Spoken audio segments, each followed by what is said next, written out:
ठीक है, चलिए अभी हम लोग दूसरा सम सॉल्व करते हैं, क्वेश्चन नंबर 3। तो इसके पहले वाला जो मैंने सम सीखा वो थोड़ा बहुत आसान था, बेसिक था, लेकिन एग्जाम में बेसिक भी आ सकता है, कुछ बोल नहीं सकते ऐसे। अब ये थोड़ा सा ट्रिकी है।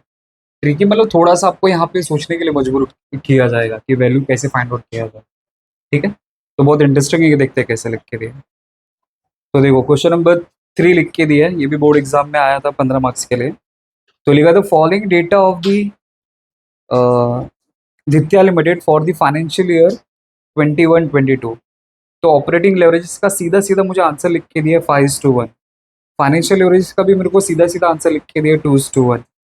इंटरेस्ट का कॉस्ट यहाँ पे हमें सेपरेटली लिख के दिया था, interest charges rupees per annum 10 lakh rupees.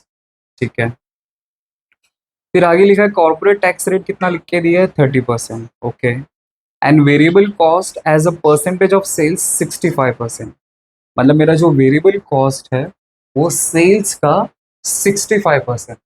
Okay, और फिर नीचे लिख के they prepare the income statement of the company. तो हम लोग को यहाँ पे इनकम स्टेटमेंट सिर्फ बनाने पड़ते, और बाकी जितने भी लेवरेजेस के फॉर्मूले उसका तो सीधा सीधा आंसर लिख के दे दी। ठीक है, तो अभी ये डेटा को कैसे फीड करना है वो देखते हैं, बहुत मजा आएगा ये वाली सम में। तो जब भी हम लोग लेवरेज का सम सॉल्व करेंगे तो सबसे पहले हम लोग को क्या बनाने का है, इनकम स्टेटमेंट। तो पहले हम लोग बनाएंगे इनकम स्टेटमेंट। तो सीरियल नंबर, पर्टिकुलर्स, यहाँ पे तो 2-3 कंपनी नहीं है तो इसलिए एक ही रुपीज आएगा, रुपीज। और जब भी टेबल बनाएंगे तो आपको सिर्फ और सिर्फ ईबीटी तक जाना है, उसके आगे नहीं जाना। तो सबसे पहले टॉप पे आएगा सेल्स। सेल्स में से माइनस करेंगे वेरिएबल कॉस्ट, तो हमें क्या मिलेगा, कंट्रीब्यूशन। फिर इसमें से माइनस करेंगे फिक्स कॉस्ट, तो हम लोग को मिलेगा ईबीआईटी। फिर इसमें से माइनस करेंगे इंटरेस्ट, तो आखिरी हमें मिल जाएगा ईबीटी, बस। लेकिन जब कभी किसी क्वेश्चन में ईपीएस अगर आपको पूछा रहेगा, अर्निंग पर शेयर, तो फिर उस वाले स्टेप में आपको टू बी कंटिन्यू थोड़ा और आगे जाना पड़ेगा। मतलब कैसे, इसमें से फिर आपको टैक्स माइनस करना पड़ेगा, तो आपको ईएटी आए। तो अभी इसकी रिक्वायरमेंट नहीं, इसलिए वहाँ पे नहीं जाते, अभी फिलहाल इसके बेसिस पे अपन बात करते हैं। ठीक है, तो ये मैंने यहाँ पे टेबल बना लिया। अब इसके बेसिस पे एक एक करके मैं डेटा क्या करता हूँ, फीड करता हूँ, तो देखते हैं अपने पास क्या क्या अवेलेबल है। तो अगर मैं क्वेश्चन देखूँ या क्वेश्चन देखूँ तो उस क्वेश्चन में पूरा नजर आ रहा है, कहीं पे भी मुझे कुछ भी नहीं लिख के दिया एक्सेप्ट इंटरेस्ट को छोड़ के। इंटरेस्ट दिखाई दे रहा है, interest charge per annum 10 lakh, बस। तो उसी को यहाँ पे लिख सकता हूँ, तो मैं इंटरेस्ट यहाँ पे लिख दूंगा 10 लाख रुपीज, बस। बाकी और कुछ भी नहीं। तो अब मुझे क्या करना पड़ेगा, अब जितना भी आइटम मिसिंग है उसको फॉर्मूले में अप्लाई करके मेरे को सॉल्व करना पड़ेगा। तो कौन सा अप्लाई करें, पहला ऑपरेटिंग लेवरेजेस का अप्लाई करके फाइंड आउट करें कि फाइनेंशियल लेवरेजेस या कंबाइंड लेवरेजेस। तो जब अगर ऐसा कोई सिनेरियो रहेगा तो आप लोग याद रखो कि सबसे पहला फाइनेंशियल लेवरेज का फॉर्मूला अप्लाई करेंगे, तो उसके बेसिस पे हमें कुछ डेटा मिलेगा, फिर देन उसके बाद हम लोग ऑपरेटिंग वाला अप्लाई करके आंसर निकाल सकते हैं।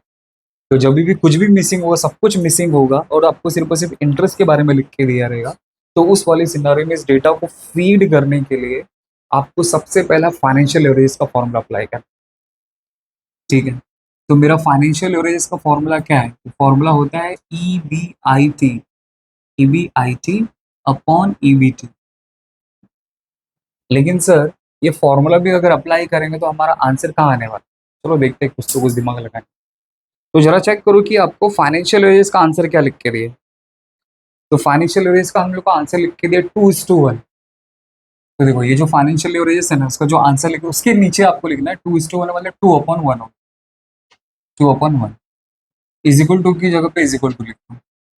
अब उसके बाद देखो यहाँ पे ईबीआईटी, तो जरा चेक करो ईबीआईटी का आंसर है क्या मेरे पास, है आंसर, नहीं है। लेकिन अगर मैं ईबीआईटी को तोड़ के अगर लिखूं तो चलेगा क्या, तोड़ के लिखूंगा चलेगा, मतलब कैसे होगा। तो देखो ईबीआईटी में से अगर मैं इंटरेस्ट को माइनस करता हूं तो मुझे ईबीटी मिलता है, इसमें से अगर मैं इसको माइनस करूंगा तो मुझे ये आंसर आएगा। लेकिन अब अगर मैं उल्टा जाऊं तो मेरे को उल्टा काम करना पड़ेगा।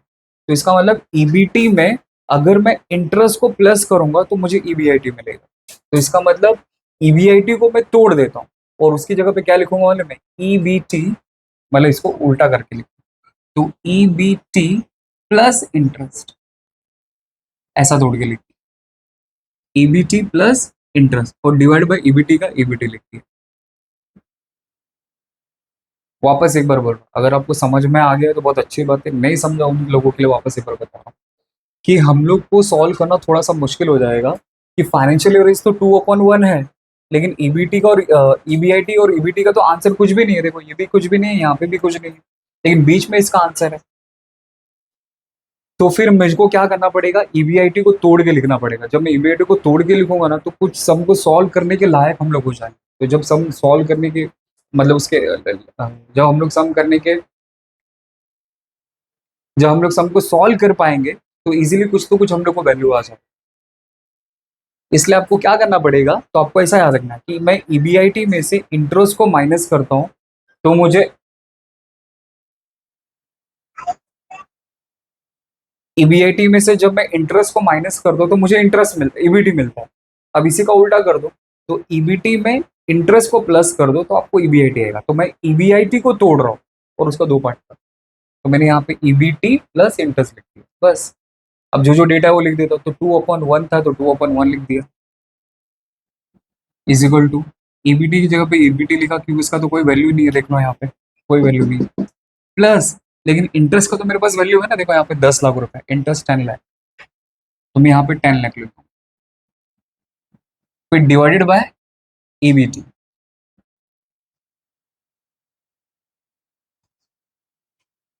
समझा मैंने क्या किया, वैल्यू को सब्सटीट्यूट कर दिया। चलो अब जब यहाँ पे इज इक्वल टू का साइन होगा तो आपको क्रॉस मल्टीप्लाई करना है, इसका इसके साथ, इसका इसके साथ।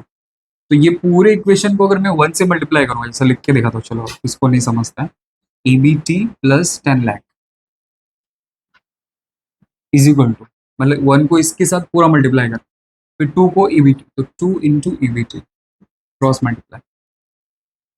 ठीक है, अब यहाँ पे 1 है तो 1 को सबसे मल्टीप्लाई करूंगा तो एज इट इज वही आंसर आएगा, तो EBT plus 10 lakh is equal to 2 को इसके साथ मल्टीप्लाई करूंगा तो ये 2 ईबीटी आ जाएगा, बराबर। अब ये वाला जो ईबीटी है ये इसका जोड़ीदार है, कैसे देखो ये 2 ईबीटी है, इसके आगे कुछ नहीं, मतलब ये 1 ईबीटी हो जाएगा। अब ये वाला जब उठ के बाजू वाले घर में जाएगा, अपने जोड़ीदार के पास जाएगा, तो ये कपड़ा चेंज करेगा। कपड़ा चेंज करने वाला इसके आगे कौन सा सिंबल है, तो इसके आगे देखो प्लस का सिंबल, तो बाजू वाले घर में जाएगा तो माइनस हो जाएगा। तो ये अपने घर में इसको एज इट इज वैसे का वैसा लिखूंगा, 10 lakh is equal to 2 EBT में से इसको मैं वहां पे लेके जाऊंगा तो ये माइनस हो जाएगा 1 ईबीटी। लिखना नहीं, मैं आपको समझा रहा हूँ। तो 2 ईबीटी में से 1 ईबीटी गया तो कितना आ जाएगा आपका ईबीटी, तो ईबीटी आपका 10 लाख आ जाएगा। हो गया, तो अपना ईबीटी का आंसर आ गया। समझा कैसे सॉल्व किया, कुछ नहीं किया, मैंने क्रॉस मल्टीप्लाई किया, 2/1 था 2/1 लिखा, मैंने ईबीआईटी को तोड़ के लिखा तो ईबीटी की जगह पे ईबीटी लिखा, प्लस की जगह पे प्लस लिखा, प्लस की जगह पे प्लस लिखा, इंटरेस्ट 10 लाख लिख के दिया था तो मैंने यहाँ पे 10 लाख लिख दिया, फिर ईबीटी की जगह पे ईटी लिखा, क्रॉस मल्टीप्लाई किया तो 2 को इसके साथ मल्टीप्लाई किया, ये आंसर आ गया ये वाला, और 1 को इसके साथ पूरा मल्टीप्लाई किया तो ये आंसर आ गया। अभी 2 ईबीटी बाजू वाले घर में जाएगा तो 1 ईबीटी, तो आपका ईबीटी का आंसर 10 लाख। अभी इस ईबीटी को मैं 10 लाख यहाँ पे लिख देता हूँ।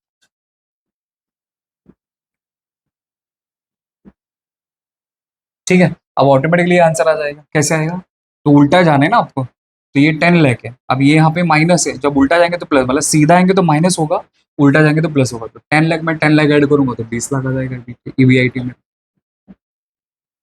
अब देखो 20 लाख में से 10 लाख माइनस का तो आंसर क्या था, 10 लाख। हो गया मैच, सेम से। तो इतना डेटा हमारा फीड हो गया, ठीक है। चलो, तो हमने फाइनेंशियल एवरेज का इस्तेमाल करके वैल्यू निकाल लिया कुछ तो कुछ। चलो अब हम लोग दूसरा फॉर्मूला जो हमने वैल्यू लिख के दिया वो है ऑपरेटिंग लिवरेजेस। तो उसका फॉर्मूला क्या रहता है, कंट्रीब्यूशन अपॉन ईबीआईटी, राइट। तो ऑपरेटिंग लेवरेजेस का आपको आंसर कितना लिख के दिया वो देखिए, तो 5:1 लिख के दिए, 5:1, तो मैं यहाँ पे 5/1 लिख दूंगा, इज इक्वल टू, कॉन्ट्रीब्यूशन तो मेरे पास नहीं है, कॉन्ट्रीब्यूशन तो मेरे पास नहीं है, लेकिन मेरे पास ईबीआईटी है, ईबीआईटी कितना है 20 lakhs, तो यहाँ पे मैं 20 lakhs, ठीक है। अब नाउ क्रॉस मल्टीप्लाई, इसका इसके साथ और इसका इसके साथ, तो 1 को कंट्रीब्यूशन से मल्टीप्लाई करूंगा तो कंट्रीब्यूशन ही आएगा, इज इक्वल टू 20 लाख को 5 से मल्टीप्लाई करूंगा तो 1 करोड़ आ जाएगा। मैं डायरेक्ट लिख रहा हूँ 1 करोड़, तो कंट्रीब्यूशन मेरा आ गया 1 करोड़, तो मैं यहाँ पे 1 करोड़ लिखता हूँ। अब मुझे बताओ कि 1 करोड़ में से मैं कितना माइनस करूँ कि 20 लाख आएगा, तो 1 करोड़ में से 20 लाख माइनस करेंगे तो आपका ये 80 lakhs, ठीक है। अब ऊपर वाला डेटा फीड करना। अब देखो क्वेश्चन में आपको कहीं तो कहीं इन दोनों के बारे में कुछ तो कुछ हिंट आपको लिख के दिया रहेगा, हिंट। तो हिंट मुझे नजर आ रहा है, देखो variable cost as a percentage of sales 65%। Okay, तो जो मेरा वेरिएबल कॉस्ट है वो सेल्स का 65%, मेरा जो वेरिएबल कॉस्ट है वो सेल्स का 65% है, तो वेरिएबल 65% हो गया। अब मुझे मालूम नहीं मेरा सेल्स कितना है, तो जब भी आपको कोई चीज मालूम नहीं रहती उसको आपको 100% करना है। मान लिया, मतलब इसको 100% मतलब 65 और ये 100 हो गया। अब देखो सेल्स में से जब मैं वेरिएबल कॉस्ट माइनस करूंगा मेरे को कंट्रीब्यूशन मिलेगा, तो 100 में से 65 अगर मैं माइनस करूंगा तो ये आ जाएगा 35। 100 में से 65 माइनस करेंगे आ जाएगा 35। अब देखो इसका वैल्यू कैसे निकालेंगे, अगर 35 का 1 करोड़ होता है तो 65 का कितना होगा, क्रॉस मल्टीप्लाई। तो क्रॉस मल्टीप्लाई कैसे करेंगे, 1 करोड़ इंटू 65 डिवाइडेड बाय 35। तो पहले काम करो, इससे इससे डिवाइड करो फिर मल्टीप्लाई कर दो, तो 1 करोड़, हाँ बस हो गया, 2 मिनट रुक जाओ, हाँ हाँ इंटू 65, हाँ चलो डायरेक्ट भी करता हूँ 35, नहीं सॉरी 1 करोड़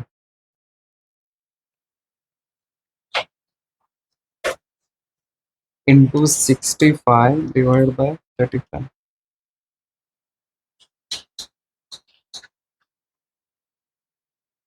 इस टाइम 100 में से माइनस किया 35, 65 इंटू 1 करोड़।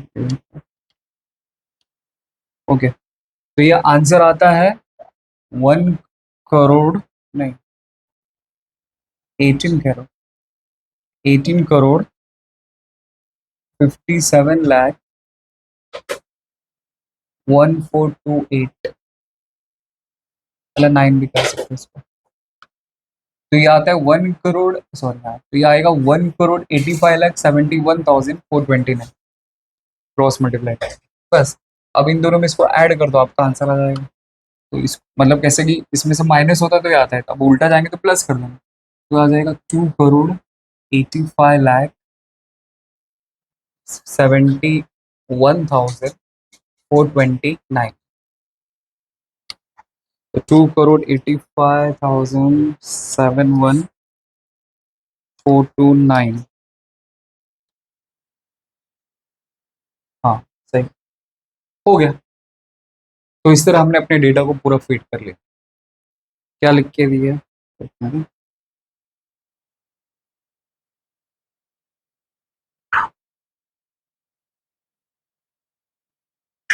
हो गया। तो 65 लिख के दे तो 65 लिख,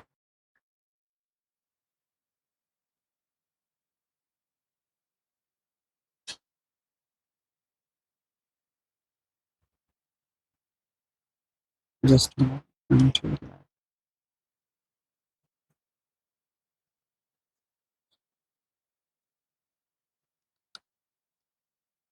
ठीक है। तो इस तरह मैंने आंसर निकाल लिया, क्रॉस मल्टीप्लाई करके ऐड करके, बस। तो ये थोड़ा सा ऐसा ट्रिक आपको आ सकता है, कुछ नहीं, जब भी सब कुछ मिसिंग रहेगा तो आपको इंटरेस्ट वाला जो डेटा रहेगा वो लिख देना, फिर फाइनेंशियल यूरेज के हिसाब से वैल्यू निकाल लेना, फिर ऑपरेटिंग के हिसाब से फिर सारा डेटा फीड कर लेना, आपका आंसर, ठीक है। आई होप आपको समझा। Thank you so much.